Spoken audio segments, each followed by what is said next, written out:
अस्सलाम वालेकुम। Samsung J600 J600 600 इसका मॉडल तो ये आया हमारे पास फुल डेड कंडीशन में, यानी कि ऑन नहीं हो रहा। कस्टमर जिस भाई टेक्नीशियन ने भेजा, कस्टमर से लिया, कस्टमर ने उसको बताया कि ये चार्जिंग लगाया था, चार्जिंग पे लगा बंद हो गया। तो कोई भी सेट आपके पास आए, कोई भी सेट आए, सबसे पहले आपने 4 असूल फॉलो लाजमी करने हैं। पहला असूल, उसकी बैटरी को वोल्टेज चेक करने हैं। इसकी बैटरी पे 2.5 वोल्टेज आ रहे थे। फिर उसकी वी बैट चेक करनी है, यानी कि उसकी जो बैटरी चार्जिंग वाली लाइन है वो चेक करनी है आपने कि वी बैट बन रहा है कि नहीं बन रहा। इसका वी बैट नहीं बन रहा, यानी कि 0 आ रहा है। ठीक है, 2 असूल ये हो गया, आपने चेक कर लिया। तीसरा असूल ये होता है कि आपने कस्टमर से पूछ लेना कि इसको हुआ क्या था, उससे भी आपको कुछ हिंट मिल जाएगी कि इसमें क्या हो सकता है। चौथा असूल, आपने इसकी बोर्ड की अच्छी तरह से जांच करनी है कि कहीं पे कोई वाटर डैमेज, कोई ऐसा निशान वगैरह कुछ कोई आपको नज़र आ रहा, वो चेक कर लेना। उसके बाद आपने इसके GR लेने हैं। कूल टेस्टिंग और हॉट टेस्टिंग दोनों कर लेनी है। हॉट टेस्टिंग ये होती है कि वी बैट के वोल्टेज चेक करने जो मैंने किए हैं। उसके बाद कूल टेस्टिंग होती है इसकी GR वगैरह चेक कर लेनी। तो इसकी बैटरी में 2.4 वोल्ट थे, तो वो नाकाफ़ी थे सेट को ऑन करने के लिए, तो मैंने इसे बूस्ट कर लिया।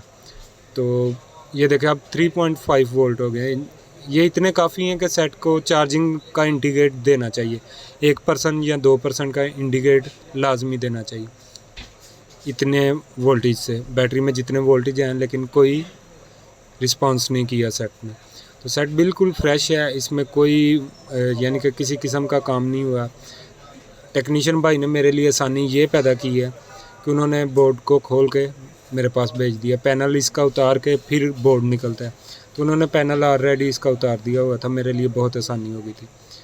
तो आज आपको एक छोटी सी टिप देने लगा कि आपको लगे कि इसमें शॉर्टिंग का है, तो आपने क्या करना है, चार्जिंग बैटरी वाली स्ट्रिप उतार लेनी और आपने इसको चार्जर लगाना है। ये देखें, बैटरी वाली स्ट्रिप उतार लेनी और इसको चार्जर लगाना है। अगर 1-2 मिली एम्पेयर कंज्यूम करे, 1 से 2 मिली एम्पियर ले ये सेट, तो समझ लें इसमें चार्जिंग आईसी का कहीं ना कहीं पे कुछ ना कुछ फॉल्ट है या शॉर्ट है या कुछ ना कुछ इसमें मसला है चार्जिंग आईसी के गिर। तो इसकी चार्जिंग आईसी इसकी बैक साइड पे रैम के बिल्कुल ऊपर शील्ड लगी होती है, यहाँ होती है इसकी चार्जिंग आईसी। तो शील्ड को आपने बिल्कुल एहतियात से, कटरा आपके पास अच्छा होना चाहिए, 200-400 से कुछ नहीं होता, कटरा आपके पास अच्छा होना चाहिए। ये देखा मैंने बिल्कुल सेफली शील्ड रिमूव कर ली, यहाँ पे कोई कंपोनेंट वगैरह डैमेज नहीं हुआ। तो पहले इसकी चेक करते हैं वी बस। वी बस वो लाइन होती है जो चार्जिंग जैक से लेकर चार्जिंग आईसी तक आती है, वो वी बस होती है। उसके 4.2 से 5.2 वोल्टेज होते हैं।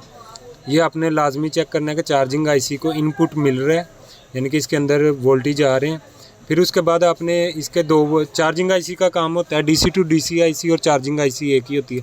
इसका काम होता है 2 तरह का वोल्टेज प्रोड्यूस करना, एक वी बैट और एक VPH। और इसमें VPH भी नहीं बन रहा और वी बैट भी नहीं बन रहा। ये देखें आप, यहाँ पे कोई भी वोल्टेज नहीं बन रहा।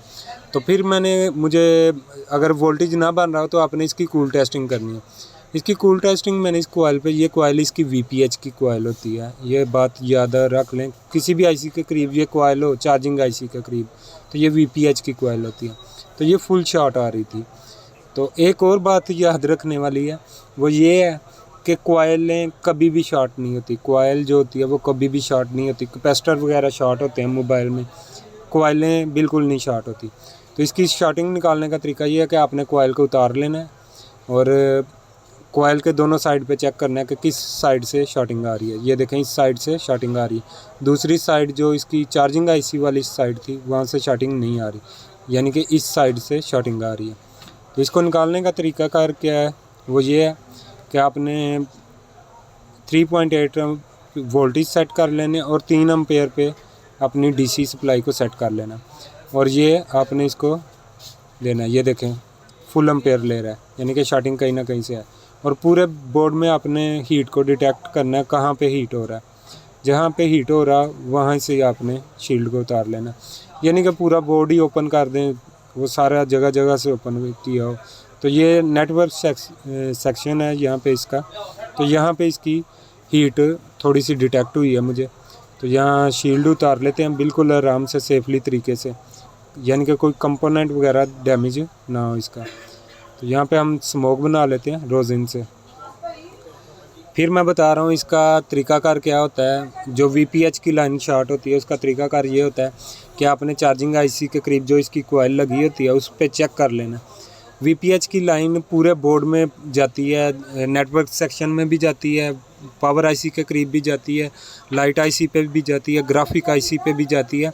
इसलिए आपने सबसे पहले चार्जिंग IC के करीब चेक करना है, उस कॉइल को उतार लेना है। डायरेक्ट आप हीट देंगे तो मे भी आपकी चार्जिंग IC भी जल जाए। तो इस तरह आप हीट तो वो शॉर्टिंग तो निकाल लेंगे, लेकिन आपकी चार्जिंग IC भी जल जाएगी। तो ये कॉइल उतार के आपने जब भी चेक करना है, कॉइल उतार के चेक करना है। ये वाला VPH की लाइन की जो शॉर्टिंग है वो जब भी चेक करनी है आपने इसी तरह चेक करनी है। कॉइल उतार लेनी है और वहाँ पे आपने वोल्टेज इंजेक्ट कर देनी है जितने मैंने आपको बताया। तो ये देखें, ये इसकी कैप शॉर्ट थी, ये वाली शॉर्ट। तो ये कैप रिमूव करते हैं। बाद में फिर वहाँ पे कूल टेस्टिंग यानी कि बज़र मोड पे इसको चेक करेंगे, कंटिन्यूटी मोड पे कि शॉर्टिंग चली गई है कि नहीं चली गई। अगर चली गई हुई तो इंशाल्लाह इसके वोल्टेज भी बनेंगे और सेट ऑन भी होगा। मैंने आज आपको डिटेल से VPH लाइन की शॉर्टिंग और इसको क्लियर करना बिल्कुल डिटेल से बता दिया। तो यहाँ पे चेक करते हैं वोल्टेज क्या सीन है। यहाँ पे ये देखें, पहले यहाँ पे 0 आ रहा था, अब 1 है, यानी कि OL है। कोई शॉर्टिंग नहीं है, कुछ भी नहीं है, कोई बीप की साउंड नहीं है। तो यहाँ पे ये कैप इसकी शॉर्ट थी जिसकी वजह से ये इसने पूरा बोर्ड को यरगमाल बना लिया था। जैसे कह सकते हैं आपने बंदी बना लिया था एक कैप ने, देखें पूरे बोर्ड को। तो दोबारा आपने कॉइल लगानी है तो सेट आपका फिर से ऑन होगा। तो कॉइल इंस्टॉल कर लेते हैं दोबारा से। इंस्टॉल करने के बाद बोर्ड को अच्छी तरह से क्लीन किया करें। जो पेस्ट वगैरह लगी होती है बाज़ दफ़ा वो भी शॉर्टिंग का बायस बन जाती है। तो आपने बोर्ड को लाजमी क्लीन करना होता है। लगाने के बाद फिर से चेक करेंगे इसके वोल्टेज बन रहे हैं कि नहीं बन रहे, जो पहले नहीं थे बन रहे। VPH के वोल्टेज चेक करते हैं तो ये देखें 4.2 वोल्ट बन रहे हैं। और VBAT के चेक करते हैं 4.2 बन रहे हैं।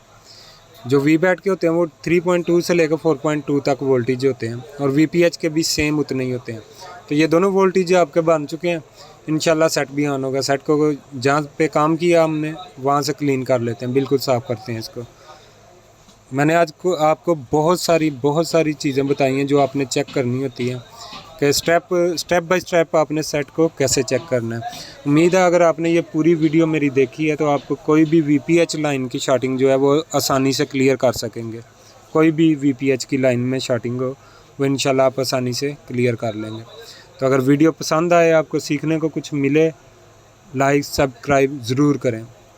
ये देखें अल्हम्दुलिल्लाह सेट ऑन हो चुका है। 1% इसमें चार्जिंग है, लेकिन फिर भी हम सेट को ऑन करके चेक करेंगे।